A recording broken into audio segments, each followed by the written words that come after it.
أن نجعل بالعدو صديقا بأخلاقنا، أخلاق الصبر، أخلاق المحبة وتعظيم الآخر وتعظيم خصوصيته وتعظيمه كيفما كان مسلما. إذن علاقتنا مع الله التي لا بد أن نعيد مراجعة هذه العلاقة، هي ليست علاقة محدودة في الزمان والمكان أو علاقة يعني ظرفية أو مكانية بالمسجد أو الزاوية، لأن الرسول صلى الله عليه وسلم يقول: وجعلت لي الأرض مسجدا وطهورا، وهو معكم أينما كنتم، وهو أقرب إليكم من حبل الوريد.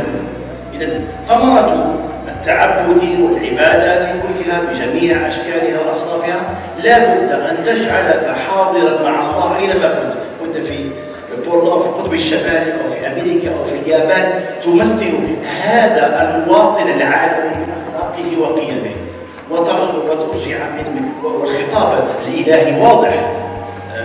ادفع بالتي هي أحسن الذي بينك وبينه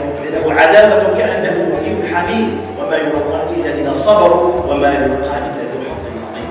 اتق الله حيثما كنت، حيثما كنت في المغرب وكنت في الخارج دولة الإسلام وغير مسلم، اتق الله حيثما كنت وأتبع السيئة الحسنة تمحها وخالق الناس بخلق